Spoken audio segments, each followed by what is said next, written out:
Okay. Good evening, and thank you for coming out this evening. I'm Tom Kane, president of the Northwoods Land Conservancy. For those of you that hadn't heard, Heartland Land Trust and Mark Hempstead Land Trust recently merged to form the Northwoods Land Conservancy. We believe this merger will enable even greater opportunity to serve the public and protect the natural resources of both towns. It was a long time in the making. There's a little bit of an acknowledgement that Fred put together. We are gathered here on the traditional lands of the Tunxus, Agawam, and Mohican tribes, and all other tribal communities who may have once called these Northwoods their home. Northwoods Land Conservancy asks you to join us in acknowledging these tribal communities that respected and cherished the forests, streams, and wildlife that make up this beautiful land we know as Heartland and Mark Hempstead. So this evening we'll be learning a little bit about the world of beavers. Brooks Pittman, originally from southeastern Kentucky. Brooks spent the last 10 years traveling throughout the country working with a variety of wildlife, including species such as the greater sage grouse, Mexican gray wolf, black bear, bobcat coyote, white-tailed deer, beaver, and fisher. Brooks joined DEEP, and that's our Connecticut DEEP, in April 2023 as a wildlife biologist in the fur bearer black bear program, and currently acts as the lead for our fisher research project coordinating the capture, collaring, and tracking of fisher across the state. That has got to be fun. It is. I've heard it in my backyard. They do quite a bit more than people would think they would. They cover some ground. Heck of a rack. Is particularly interested in understanding how, why, and when animals are navigating their landscape, and how we can apply this information to managing wildlife populations. Please allow me to introduce you to Brooks Pittman.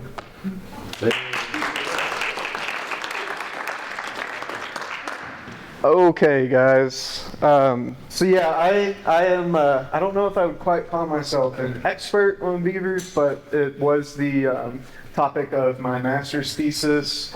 If anybody is interested later on, I don't know if you'd want to, but my thesis is on YouTube. You can just type in Brooks Pittman, SIU, beavers, and you can kind of see what we did there. We were mostly looking at getting fine-scale data on how beavers were moving around their home ranges, which was particularly challenging because the typical collar GPS attachment doesn't work for a beaver. They lack the neck for that. So we were actually using epoxy and gluing it onto their upper back, lower back, trying some tail attachments. So pretty interesting stuff. If anybody just gets a hankering for more beaver information, feel free to check that out later on. But so today, obviously talking about the North American beaver, just going to give you guys some background on them, some general knowledge stuff that some of you may know, but just covering everything. We'll talk about some of the ecological implications, and then we'll get into management for beaver.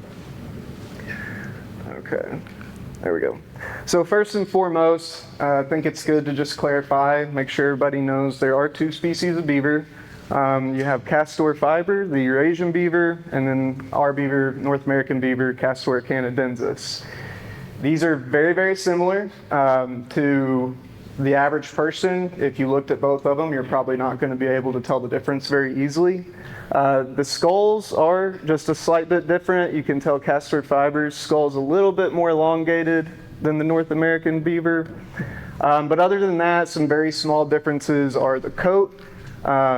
Eurasian beavers typically have a little bit of a lighter colored coat. They're typically a little bit smaller. The tails are a little bit more narrow and a little smaller. They have larger scent glands, which you're not going to be able to tell by looking at it. And then the big difference, which separates them into two distinct species, is the number of chromosomes. The North American beaver has 40, Eurasian beaver has 48. So The North American beaver diverged from the Eurasian beaver probably about 7 to 8 million years ago, crossed on the Bering Land Bridge over, and then some of the earliest fossils they found of them were in Oregon about 7 million years ago. It's important to point out on this map where their ranges are. So you can see, obviously, we've got this huge blue swath here, North American beaver. And then over here in the red, you see the Eurasian beaver. But there's this little pocket of blue. And then even down here, it's really hard to see, but there's a tiny little blue pocket down here. And so I'll get into that later, but in both of those areas, North American beaver are invasive, and they are causing some issues. So yeah, we'll touch on that when we get to those parts. But good to kind of give people a little bit of the lay of the land. Better? Okay, yeah, there, now you can see it. Okay, guys, so just quick general knowledge stuff. Beavers are rodents. They are the second largest rodent to the capybara, which is native to South America. Largest documented beaver ever trapped that we know of was in Wisconsin, 1921, 110-pound beaver. You can see, this is me on my project. This beaver is just anesthetized right now, chemically immobilized. But we named this one Bowser. Bowser was about 75 pounds. And we caught, they tended to be on that upper end. Granted, during my master's, we were trapping on a protected area. A lot of those beavers typically were 60 pounds plus. So I think they're a lot bigger than a lot of people think, for the most part. And then, so some unique characteristics to point out about them. That orange color that you see in their teeth, that's because their enamel has iron in it. A lot of other rodents, it's magnesium. Beavers have iron. That's what helps them kind of deal with all the stress of chewing through all the trees and doing that kind of thing. And so their teeth are very, very, very strong, very powerful. They have these dexterous little front feet. It's actually really cool when you have one up close, like just how different they are in size and structure. But they have these little front feet that have some really powerful claws just for digging. They're able to kind of manipulate sticks, twigs, things like that. So they can, work their fingers pretty well. And then what I think is really cool is these webbed hind feet. Not only are they huge, but you have this little distinct feature on one of their toes where you have this split toenail. They're actually a lot more flexible than they look, and they'll use that little toenail to basically kind of comb out their hair and make sure they maintain the quality of their pelt so that they have that waterproof ability, and then they're able to thermoregulate better. So really cool little evolutionary feature for them there. Everybody knows about their classic flat, scaly tail. All the Disney shows and cartoons show them like smacking down mud with that. That's not what happens. They don't do that. They will use it to smack the water. If anybody's ever been out and seen them, they'll pop the water pretty loud, and that's just a big warning signal to any of the other beavers in their colony that something's up they don't feel good about. But they also use it as a prop up on land. You can see this guy's just kind of chilling, sitting back. That kind of helps them balance whether they're chewing, sitting back, grooming, doing anything like that. And then the tail also kind of acts as their fat storage. So beaver that we trapped in fall that we were tagging, tail's much thicker versus when you get into spring, if you recapture that same beaver, that fat storage has been depleted over the course of winter, so the tails are much thinner. Not a lot of blood vessels or anything going back through there, or nerves. It's a lot of just fat that's packed in. So they also have, they're designed to work underwater. They have a thin membrane that will cover their eyes when they're swimming. Their ears will pin down. But they also have this inner set of lips, is the best way I can describe it, that close behind their teeth if they're chewing underwater or if they're carrying sticks or anything like that. I had a picture that I lost, but it's hard to find a picture of that on the internet. But it's a weird looking thing. It's some alien versus predator stuff going on. But they also, a lot of people don't think about this, they do have a cloaca. It's not a true cloaca, but as a semi-aquatic mammal, they're swimming through all this debris, dragging themselves around on land. They have this kind of inner chamber for the intestinal tract, the reproductive tract, and for urinary tract. So that's all kind of packaged into one. It does make it very difficult sometimes to tell beavers apart in terms of male versus female, unless the female is, if she's nursing, you'll see the 4 mammary glands, but otherwise very, very difficult to tell those male and female apart because the size is the same, their features otherwise are the same. And they can stay underwater for up to 15 minutes. They can travel quite a good distance underneath there. So, pretty capable aquatic little creatures. You can't see it super well, but yeah, you can see he's kind of grooming himself right there and getting that leg way up behind him. So I actually always thought it was kind of cool how flexible they were because they just look like a little tank. So basic growth and reproduction information, their mating occurs generally in January to February. This gestation will last about 3 to 4 months, and they can have anywhere between 1 to 8 kits. The kits are born with fur, and their eyes are able to open slightly. They're able to swim within a few days, and in 2 to 3 weeks, they're eating solid food. Within about 6 weeks, they're completely weaned from the female. It is very funny too. I've watched little beaver kits. At that super young age, when they start swimming, they're practicing their little tail slaps, but it might as well be you tapping the water with your finger. Yeah. So not as imposing as what the adults do. Dispersal. So typically, a familial structure of beavers, you're going to have the breeding pair. You'll have subadults, yearlings, and kits. When those new kits are born, typically the subadults are going to disperse. Either the parents are going to run them off or they'll just disperse on their own. But it is population density dependent. So if you're in an area that's super, super dense with beavers, they kind of know the lay of the land around them just because of their territorial marking. Sometimes those subadults will actually stay with the original family for another year or so, just because there's, in some cases, not really anywhere for them to disperse to. So that can delay it, but typically at 2 years old, they're going off on their own, finding their own place to set up. Their diet, typically it's going to be, it's seasonal, so more so in the winter, they're eating kind of the twigs and the bark, and they go right for the cambium layer where you have all those sugars and carbs. And then during the spring, they're kind of hitting a lot of aquatic vegetation, roots and grasses, just because that's so abundant around that time, easy for them to get to, very close to the lodge. So, they'll munch on just about any of that if they can get it at any point in the year. So habitat requirements. It doesn't take a whole lot because they kind of create their own habitat in a lot of instances. The big thing they need is water. 2 to 3 feet of water year round should suffice. If there's a water source coming in that they can dam up to get that depth, they'll kind of come in there and set up. As long as they have that and forage, they're good to go. By setting up in these areas, engaging in building dams, flooding, it gives them a refuge from predators. There's not a lot of predators that are actually going to get them in the water. They can get picked off at times if they're crossing between bodies of water, and I have seen bobcats get them before. A couple of my tagged beavers were predated on by bobcats. But otherwise, if they're in the water, if they're in their lodge, banked in, anything like that, they're very, very safe from predators. And this water also helps them transport food and building materials. I think it's really cool. This picture is from my study site in Illinois.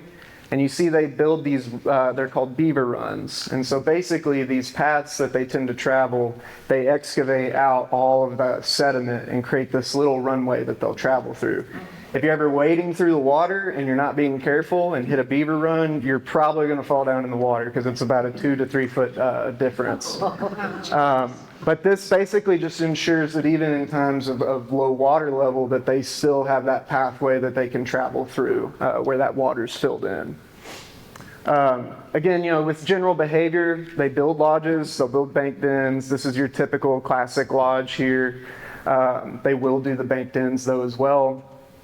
And oftentimes it's misconstrued. People will think they have the one beaver lodge. I'd say probably 95% of the time with the beavers that I tagged, we were able to see GPS points that went around to, they would have a main lodge, and then anywhere from 3, 4, 5 other little bank dens that they would stop at and stay in. Sometimes it just depends on how big their home range is, where are they foraging that day, where do they decide to go rest. And then sometimes they have them strategically placed so that they can account for different water fluctuations. They have a place to kind of escape to if things change. But they'll store food for the winter near these places. Another thing you'll notice, if you're waiting around, you're near a beaver lodge, there's going to be this huge, massive pile of waterlogged sticks at some point. That's what they're storing up for the winter, what they live off of. I think it's estimated that generally for like a colony of 8, they want to store about 1 ton worth of wood for them to kind of chew on over the winter there. So it's a lot of work for them to build that up. And then they're a very territorial species. So kind of touched on this.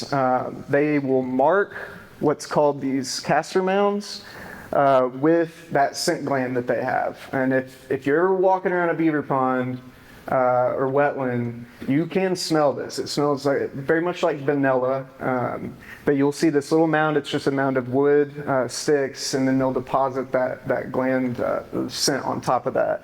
And you can actually see this little guy is coming up out of the water, handful of mud and sticks right there. Going to plant that right there on the mound, and then probably mark that. They'll kind of maintain this. Generally, they'll have one close to their main lodge and then around the perimeter of their home range, just so they can communicate to other beaver colonies, hey, you're crossing into my territory, please stay away. They're not that polite, but that's the gist of it. So what were beavers primarily valued for from a trapping standpoint? Fur bearers all have this underfur and then these guard hairs, and this is why a lot of fur bearers, including beavers, were targeted by trapping. This is just a really, really, really dense bit of underfur here that is going to help, again, keep them waterproof, water resistant, help them thermoregulate, and then these guard hairs are keeping that underfur protected from abrasion and things like that. So beaver pelts were, a superior material for hat making. The Europeans were big into their beaver felt hats, so beavers were really prized for a very, very long time for that fur. It's very durable, water resistant, and held its shape really well when felted. There's still some market for beaver pelts, but nothing near what it used to be. I think when the show Yellowstone came out, everybody got excited for a little bit, and beaver felt hats became a thing again. But to give you guys just an idea of how dense that is, it's estimated they have about 100,000 hairs per square inch versus a human that has about 1 to 2,000. And it really does pack in the air to keep them buoyant, waterproof. There was a couple times if I was processing a beaver, it's chemically immobilized, and I was worried about getting a little too hot, I would go dip it in the water. And without it doing anything, it would just kind of sit there and float on top of the water because it had all that air packed in between those hairs. So it's a really, really cool kind of thing to see. But something else they were very valued for is their castor sacs. So that same thing I was talking about they use to mark their territory. They'll use it a little bit on their fur too.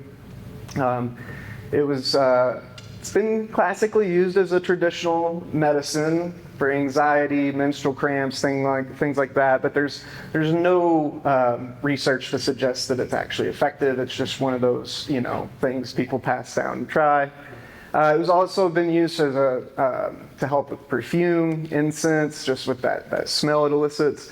And there's some word, though there's not a lot of it, that it was also used in food flavoring for things that had more of a vanilla undertone.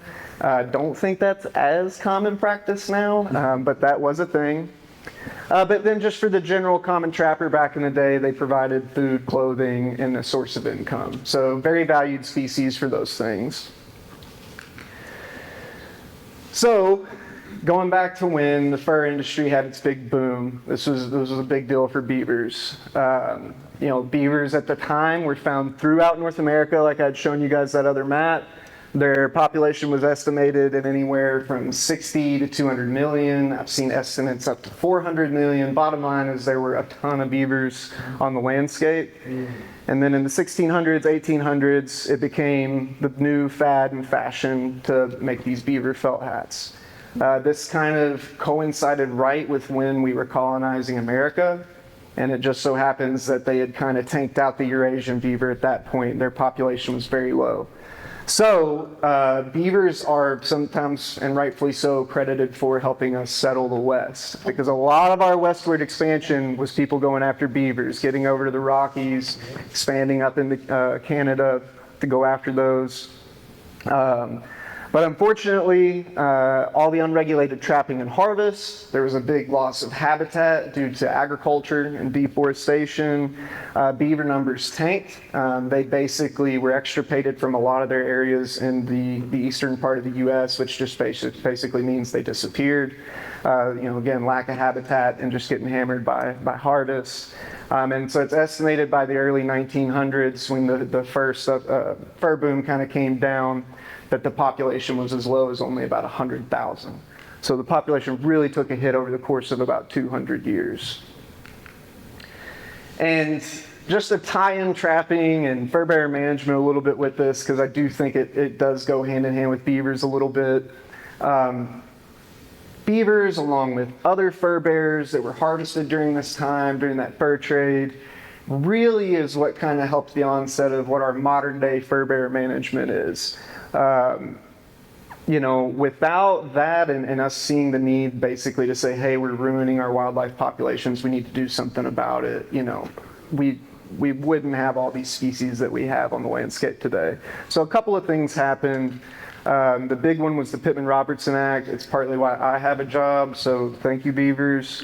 But that's just where we were taking, taxes on firearms, ammo for restoration, or ammo, and then other licenses and things like that, and using that to fund the management and conservation of our wildlife species. We also, this is kind of early on, developed that the core principles of what we call the North American model of wildlife conservation. And it's really the best model of wildlife conservation that the world has. A lot of the other countries now are trying to mimic that, but it's basically under the premise that wildlife is a public resource. We wanted to eliminate any markets for game or highly regulate them, so we still have trapping, but it's very, very highly regulated. We wanted to, number 3, allocation of wildlife by law, so we wanted to put seasons, limits, require licenses, a number of other ones, and then the big one I want to highlight down there is science is the tool for informing wildlife conservation. So we really had this pivotal moment where these fur bearer populations and other wildlife populations were crashing. We realized something needed to be done, and that's why we've kind of seen, ultimately, beaver populations come back among other fur-bearing populations. One of the first things they did is they said, okay, we're going to put a season, a bag limit on these animals. You're going to be required to have a license. In a lot of places, they took the season away altogether, just to give these populations a little bit of relief, let them come back. There was also habitat restoration. Part of that was just people moving away from agriculture. It wasn't as big of an industry. And we started to have, forests start to come back, so the habitat was available for them. Beavers, really being as industrious as they are, just needed a little bit of time and that habitat to be available, and they were going to come back. But we also engaged in some reintroduction efforts to kind of help get their populations jump-started. And so particularly for Connecticut, there was a couple that were reintroduced in Union in 1914. And then finally we had, pretty decent beaver populations so that they were able to establish a trapping season in 1961. One of my favorite ones to point out for this time, when we were dealing with, beaver management was such a big deal and they're not everywhere like they are today, was the Idaho Beaver Project. So I think this was in the late 1940s. A lot of the backcountry in Idaho still was lacking beavers from, all the harvests that had occurred. But down in an area called McCall, I don't know if anybody's familiar with that area, they had a population of beavers. people started moving in. McCall's a very pretty place, and then there started to be human-wildlife conflict with those beavers. So they didn't want to just kill them. Relocation was difficult because of the landscape out there, but we were just coming out of World War II, had an abundance of old parachutes and things available. So this guy, Elmo Heder, I think is his name, worked for Idaho Fish and Game and came up with the idea that they would repurpose those parachutes, box up these beavers, and drop them into the backcountry in pairs. Oh my. So they did this with about 76 beavers. It actually was wildly successful. They had only one beaver that died because it worked its way out of the crate before it got to the ground. But all the other beavers landed and started to set up, colonies in the backcountry back there. So anytime I talk about early beaver management, beaver populations coming back out, I always love to talk about that because that's just such a wild process. Also a YouTube video that kind of touches on that too if you want something more in depth. But yeah, really cool that it worked out. Really creative way for them to solve that issue there. So got all the history, some of the general stuff laid out for you, and we can kind of move into some of the ecological implications for this animal. So probably have heard these buzzwords before: ecosystem engineers, keystone species. They are two different things. Beavers, in my opinion, are both. Others share that opinion. But ecosystem engineers just basically meaning they're modifying, creating, destroying habitat that's directly or indirectly affecting the availability of resources to other organisms. Keystone species is just organisms that have a large impact on their system relative to its abundance, where it helps define an ecosystem. Had some people push back, say they're not a keystone species because it's the whole relative to their abundance thing. But I don't buy into that. I think the way they modify their habitat and benefit so many other species, you take them out of an area, it's going to drastically change. There's certainly both of these things. So very, very important to have on our landscape. And there's a number of things that happen when you have beavers move into an area. First thing is they're going to selectively forage on the vegetation, the plants, the trees around whatever area it is they're setting up to build, a lodge and flood that area. They're going to have to build their lodge, build a bank den, and then they start opening up these different patches. Instead of, say, you have a riparian area, everything's shaded over with trees, and they start to open up little patches of light. Well, then you get patches of undergrowth. As you flood that area, you're going to benefit different species of fish. You're going to have more insects come in there. The vegetation, again, is going to diversify, bringing in other species, different species of birds. Eventually, you're going to get deer, different things like that moving in. So just by their behavior of going around, selectively foraging, altering not only what's flooded, but that vegetation structure around the area really helps the biological diversity in an area where beavers are at sort of explode. They do a couple of other things too it's tremendously important in some areas. Building these dams in some areas really helps slow the flow of water. Sometimes, and particularly out west and some of these areas where they may be missing beavers, that flow of water is running so fast that you have soil erosion. It's going to, typically none of the pollutants or, like nitrogen and phosphorus are going to get filtered out because it's just flowing so fast. All that sediment's going straight downstream, going into our drinking water or whatever else. And then it's not being held later into the season. Having these dams and everything, particularly for drier areas, helps retain water, which is super important for areas dealing with drought. Everywhere out west. You guys know a lot of the fire, everything that they're dealing with. So beavers kind of provide a lot of these different ecosystem services that go unaccounted for sometimes. They benefit all these wildlife, but they're also benefiting the landscape, benefiting humans in a lot of ways. This kind of gives you a snapshot of how they can alter the environment. This is the same stretch. The picture on the left is right back here.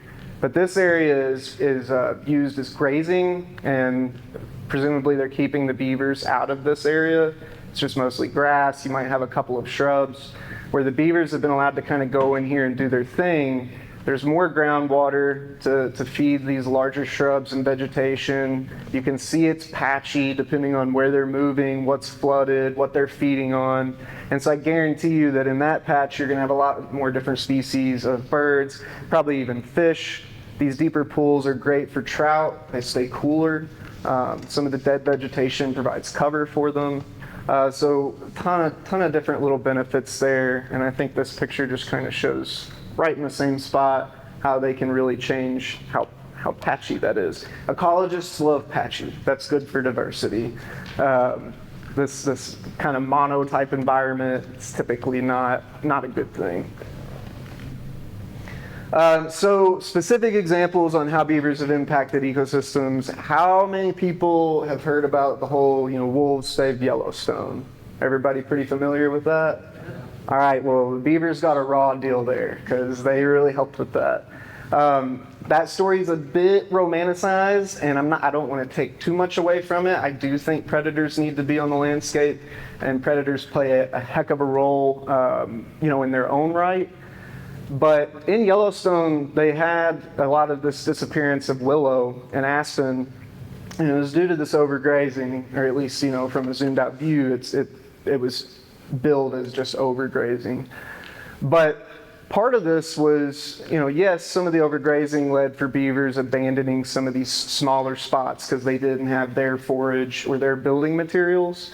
But that really kind of opened up a cascade of effects because beavers holding water in those areas was very important for the growth of willow and aspen. So when beavers left, a couple of two things happened there. Some areas would just dry up, basically meaning willow is not going to grow there anymore.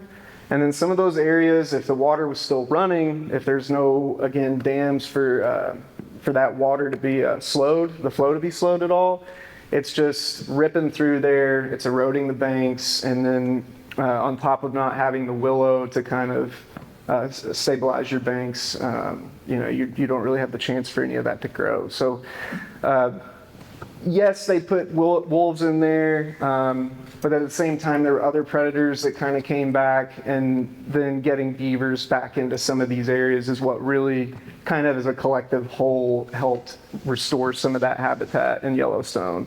So, yes, I'm saying wolves probably played a role, but they want to bill it as like 100% all wolves for saving that. Beavers played a huge part just by going in, doing what they do.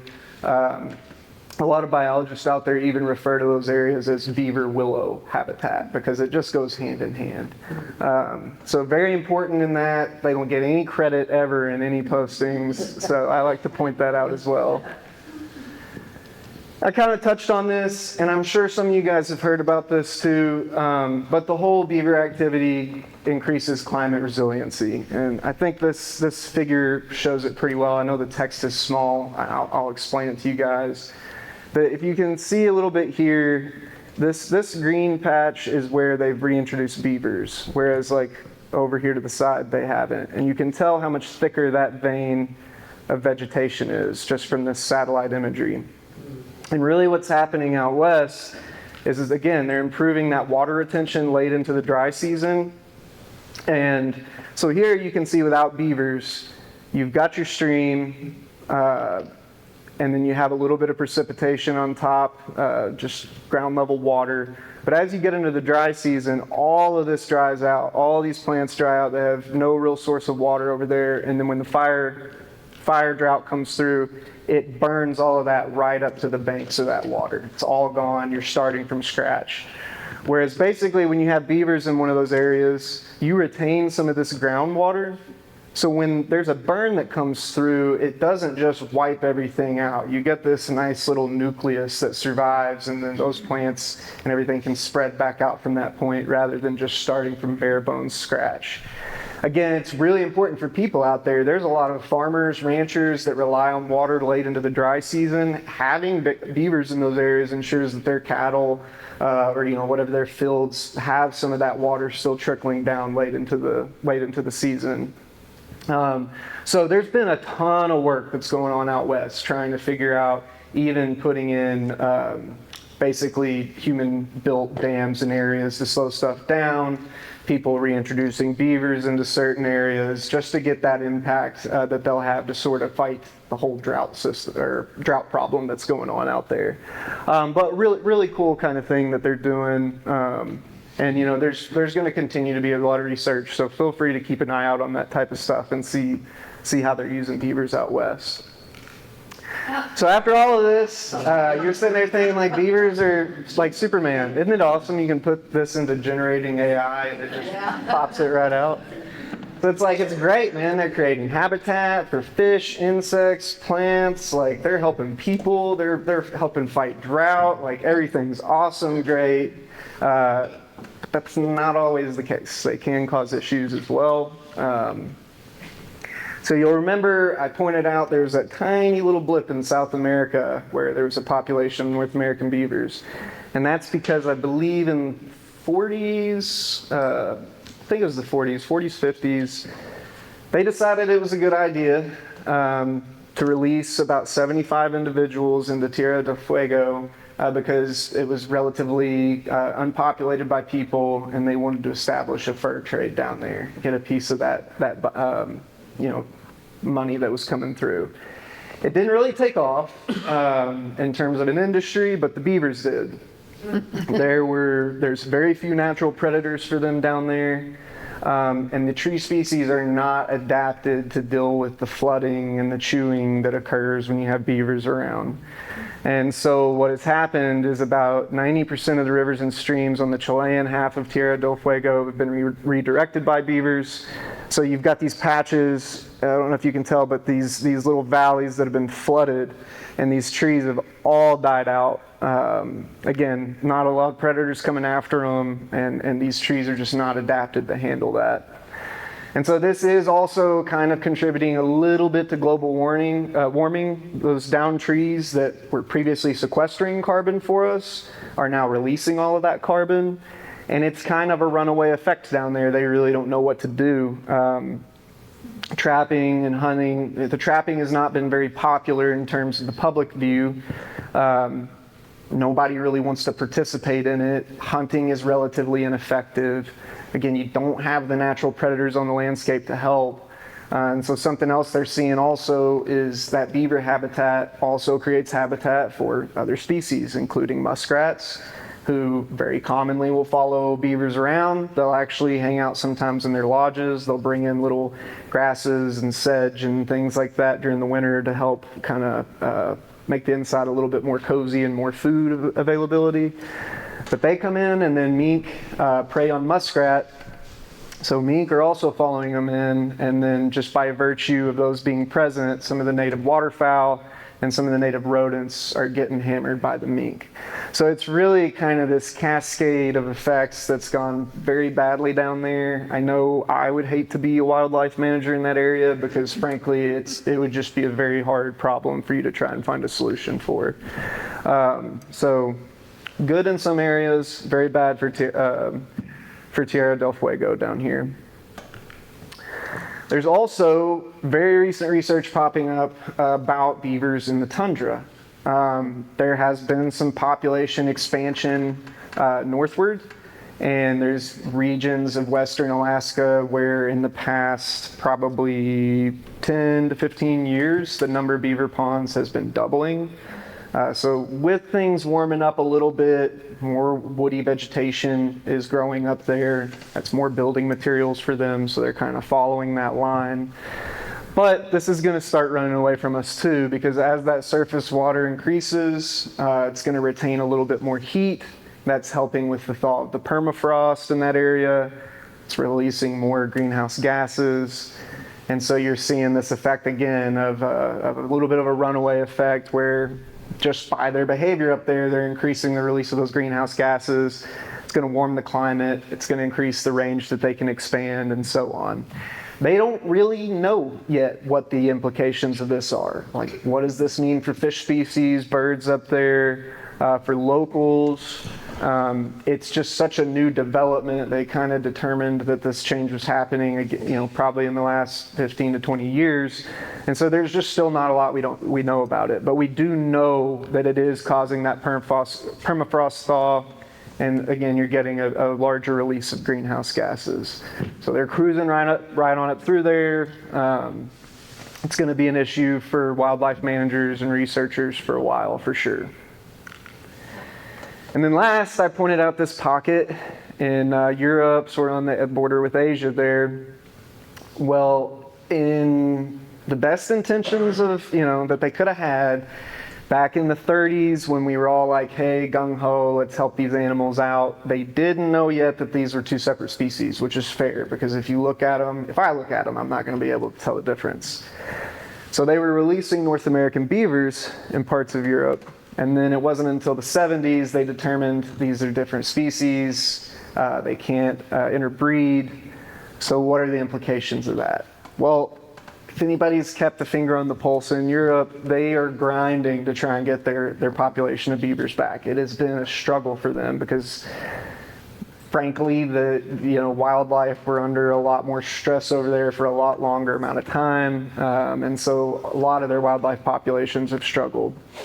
But they have had some success with Eurasian beavers coming back. They still have this huge pocket of North American beavers, and there's been some instances where there's concern that the North American beavers will outcompete the Eurasian beavers. They have similar habitat and resource requirements. Their sizes, the North American beaver is a little bit bigger, but they're pretty much similar, and there's some research that's basically finding they're much more likely to engage in aggressive conflict, being closer to the same size than if there was more of a difference there. The big thing they think could be a problem is fecundity, so just North American beaver have more kits, and so the population growth might just be that much greater than the Eurasian beaver. But then we don't know, is there subtle differences in how they disperse? Is one or the other more industrious in setting up dams and lodges quicker and can get to those new habitats quicker? Again, these are things, a lot of work going on over there. There's a big research lab in Norway that's looking into this stuff, and just trying to figure out what impact these animals are going to have as an invasive species in the area. So we've got the good, the bad, the ugly.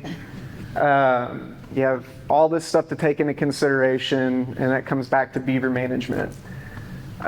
We have an economic impact we have to consider. There are ecological benefits. There's the human dimension factor, the conflict, and then recreational benefits. Luckily for me, I don't have to deal with them being invasive here, because those problems are way, way harder to fix. I don't know how they're going to go and say, I'm going to remove North American beavers in Europe, because how the heck are you going to tell the difference? Without killing them and testing them or getting eDNA or something. I don't know what they're going to do in South America, but for us, our big thing is basically population control at this point.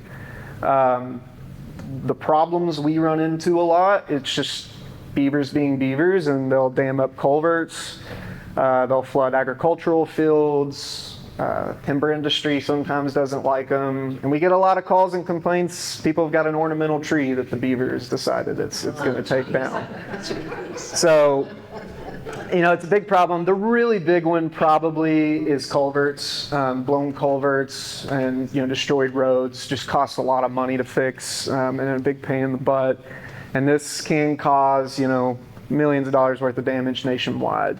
So there's a lot of that we have to take into consideration for managing the population. But again, we still want all these benefits. We talked about all these great things. They're creating all this habitat.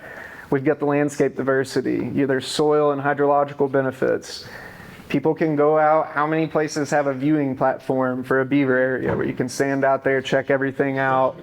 They give hunting, trapping, fishing opportunities. So we're trying to balance all of those things with how we manage these populations. I'm sure people have kind of heard of the beaver baffler or the beaver deceivers that people have come up with. where they basically will install in areas where beavers are moving in, trying to prevent some of this conflict and damage. Downstream, you'll put in one of these, just a steel grate around the end of the tube. Idea is there's no leak at the dam. A lot of times if there's a leak at the dam, the beaver hears that, they'll respond immediately, fix it. If you're ever curious if there's an area that's active with beavers and there's a dam, if you kick just a tiny little hole in the top of that and get a trickle of water over, come back the next day, it's probably patched up. So what they're trying to do is put these underneath where beavers don't pick up on it, and it can be effective. The setup has to be right. It takes a lot of maintenance. It can be expensive. A lot of people will put them in and they don't do the regular upkeep. And basically what happens is these things get stopped up eventually and just quits functioning. And I think there's been some cases where the beavers have figured out what's going on and they start stopping it up. I mean, they're smart animals. So that's one tactic some people are implementing. Again, varied success. But probably the most effective tool at managing beavers is just regulated harvest. In Connecticut, we have a limited season. We trap December 1st through March 31st. There is no limit on take. Again, population's doing really well. If people are trying to trap them and want to sell the pelts and do everything else, they have to get them tagged, which provides biologists with some really valuable information, because we know then the size of our population roughly, the age structure, the sex ratio, gives us a ton of information as managers to know what's going on. And my boss Jason has some kind of mathematical formula where some of our other species that aren't doing as well but aren't trapped nearly as much, he's got an equation with what we get in beaver intake where he can infer a little bit what's going on with those other species. So they're even helping us figure out some of the animals that are less trapped. Even though we have that limited season, no limit on take, all that, the majority of our beavers are taken by NUCO officers, just responding to help out the state, or if somebody wants to get a permit, because again, their field is getting flooded or whatever is going on. But the primary tool in managing their population has been these nuisance permits and just... What is NUCO? I think the full... I think it stands for Nuisance Wildlife Control Officer. Okay. And so they have to get certified through the state. They have to have a background in beaver trapping. Something I skimmed over a little bit earlier is the American Fish and Wildlife Agency spent, I think it's like $40 million over the course of several years to basically do a bunch of research on what was the safest way to trap various animals, developed BMPs, best management practices. So all of our NUCOs have to follow the BMPs so that everything's ethical. But by far is probably the thing that we use as managers to control our population the most. But yeah, with that, that's a quick run through, touching on a bunch of different things for you guys. Curious if anybody has any questions, or if they want me to elaborate on anything else. Yes. Years ago, did people eat beavers? People still eat them today. Oh, okay. Yeah, it's supposed to be really good. I heard from you what the beavers eat, but I didn't hear whether we eat beavers or not. Yeah. Some people will. They're eating aquatic vegetation and they're, mostly just munching on plants and stuff. It's like a little mini cow in the swamp, basically. So, but yeah, certainly some people eat them. The tail is considered a delicacy by some people. I've not eaten the tail before, but to each their own, Yes, sir. So, will a beaver, once they've been eradicated, they leave a lodge? Will another beaver come in and take over that lodge if that lodge has been abandoned? Possibly. If they're going to abandon a lodge, though, it's typically because... You trap them out, so there's a lodge sitting on the lake. Okay. It has nothing in it. But will another one come in there? A beaver might, but there's a number... number of other species that'll use it too. Again, I kind of glazed over this, but you mentioned the muskrat. We use those areas. Otters typically are found where beavers are found because they'll use their bank dens, lodges. And I don't know how many times I would find a lodge in my study area back in Illinois that would be, an area where the water had dried up. Raccoons love that. Like, that's a perfect spot for raccoons to get down in and chill at. So, if it's not a beaver that'll come back and use it, which is very possible, some other animal's probably using it. Waterfowl a lot of times will use the tops of those for nesting. So yeah, something's going to get use out of it. Yes. Do they abandon their lodge because they've eaten all the trees in the area? Or what is the reason that they would abandon it? In some cases, the biggest thing is water fluctuation. But there is a really cool study going on in Canada where they're specifically looking at how long beavers will forage in an area before moving to one of the other lodges within their broader home range. So it's almost like they're smart enough to know I'm not going to eat myself out of food here. Like, I'll kind of go graze somewhere else and rotate, come back. And so there is a project that's going on up there that's trying to quantify that. But otherwise, yeah, it would be water level that would. And you need a hunting license to hunt beaver?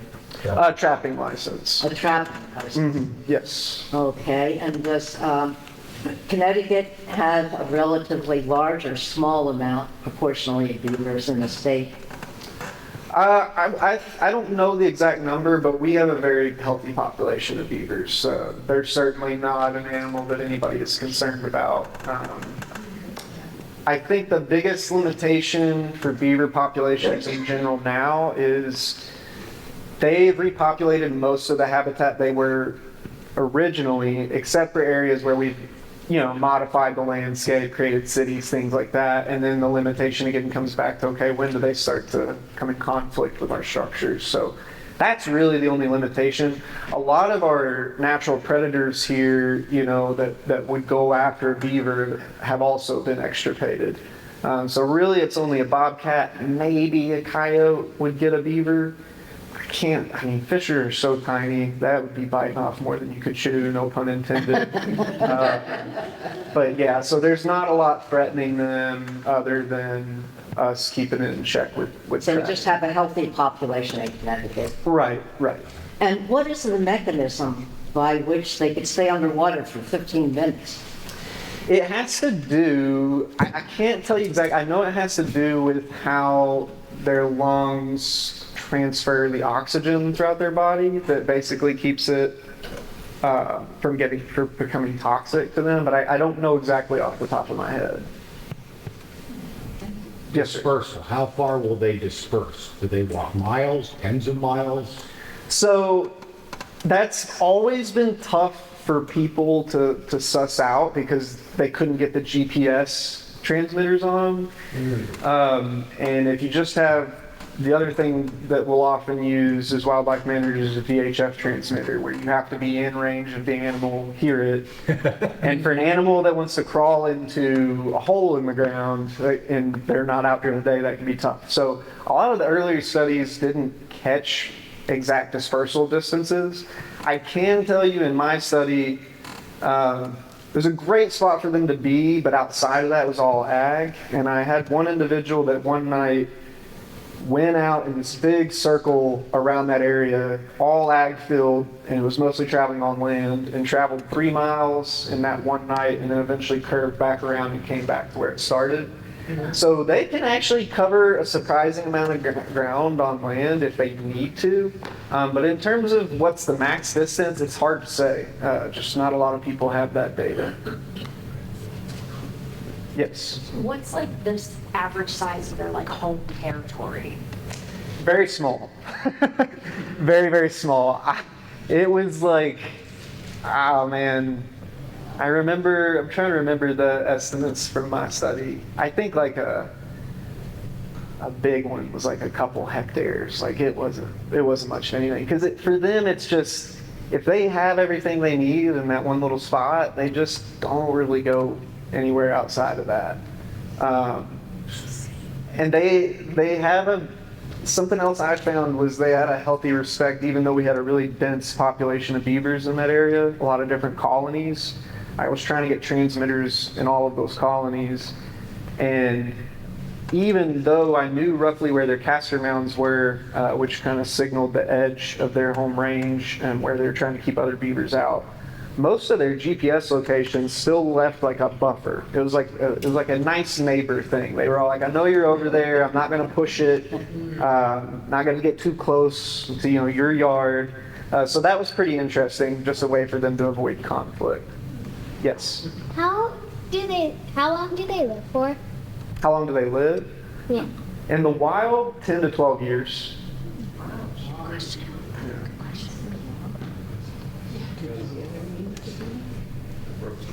Yes. So we're battling audits right now.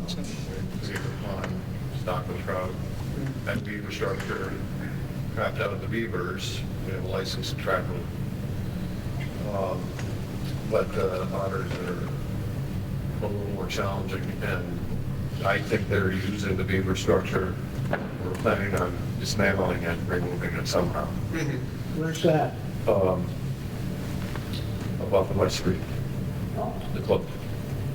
Please And, tell us what he's saying, can't hear him. They've got a place where beaver were trapped out, but they're having an issue with otter there now, and talking about dismantling the lodge. yeah. Is that going to be effective? The otters won't really, like, they most of the time use other bank dens and lodges like the beavers have created. The thing that's going to be hard for you guys is how are you going to know if you'll have to walk the edge of that area to see if there's bank dens along there, because they'll use those as well. We do regular.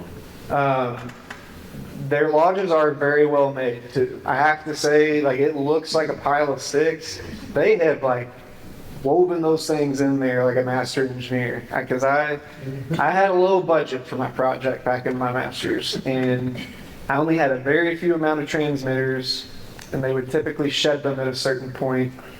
And it was almost always inside their lodge, because I think they were social grooming, and so they'd just start picking at it. So I would have to get into that lodge, and it was just a pain. Like, to get inside those, I would work on it all day. It was fighting frozen water to get out to them, breaking ice the whole way. I would make some ground, be like, all right, come back tomorrow, finish it up. Just overnight, they were building that thing back up. And it was rough. They didn't want to get it back. But they are very, very well built. I have to say, I was pretty impressed. Like a bear would struggle to get into those things. Yes, sir. What's the area inside the lodge? How big is it inside? It's probably, if you could imagine, like a two-person tent with a little bit of a lower ceiling, I would say that's roughly what it's like. And there's a couple of times when I got inside lodges, it's almost like they have like two floors, which was interesting. But they'll have like a couple of exits out of there. Yep. But yeah, it's just enough that I could get down in there and maybe like, be crouched and my head not quite touching the ceiling. Brooks, don't they have like train areas for like the winter? They, Like a nest and then a latrine inside? I'm not sure, to be honest. Everything that I had read is that beavers typically defecate, urinate just out in the water, and that's why you're not going to find like scat on land for beaver. But I'm not positive. I'm not sure if they do or not. They might.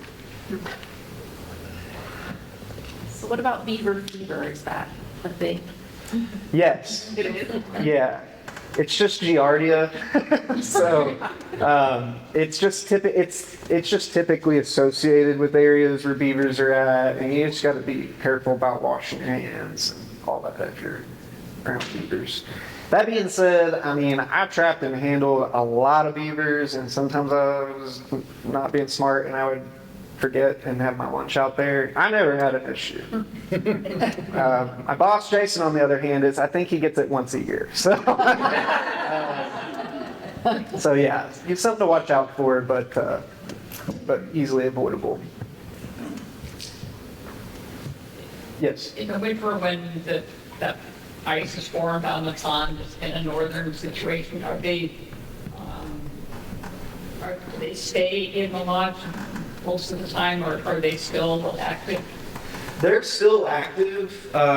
They will stay in the lodge quite a bit, but I actually got to watch this one of the nights I was out late checking on some of my beavers. I was downloading some of the data, and I would just go stand in the middle of the swamp on their lodge and download.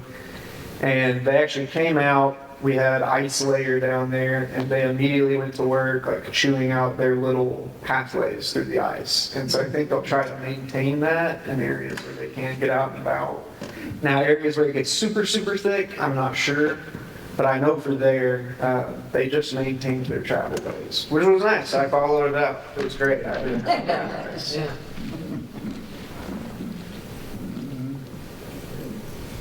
Yes. How do they maintain their mouth after chewing through a million trees?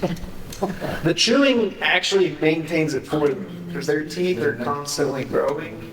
And so just by using those, they're actually slowly sort of filing their teeth down, which if they didn't do, the teeth would continue to grow. They would get to where they can't use their mouth and they would starve or die.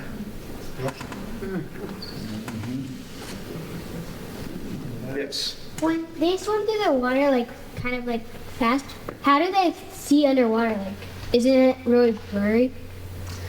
It is, and for them, they don't, again, they have that little film that will close over their eyes so they can keep their eyes open underwater.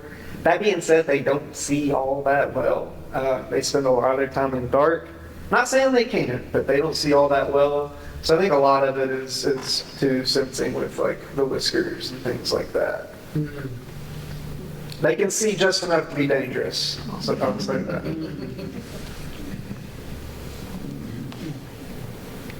Any other questions? They don't eat fish. No. Just pretty much just vegetation for them. I will say they, like I mentioned, they're highly territorial. They can be aggressive. There were a couple of rare occasions I was trapping them with snares. So they'd go through them, it would tighten around their waist like a belt, and worked really, really well. Had very little issues with it. It was very safe, except for if I got a beaver that just happened to be dispersing through another colony's territory, and they got trapped in the snare and stuck there. There was some pretty bad like wounds, gashes where they would get bit on the back of their hips by those other beavers trying to run them out of there. So they can be pretty mean. I've trapped a lot of animals, and those are probably some of the worst animal-on-animal conflict injuries based on that. Yes. Deep trees, are there specific trees that they prefer, evergreens, deciduous? Yeah, I should be able to rattle them all off. I'm not as good at that, but like But they're not picky or choosy? they can be. Yeah, like poplar is a really good way to bait them into your set if you want to. Just shave up a couple poplar twigs, like aspen and willow, things like that they prefer. But if cambium is cambium, so they'll take it where they can get it. But they will be a little bit choosy. I just off the top of my head, I'm not sure of all the different species.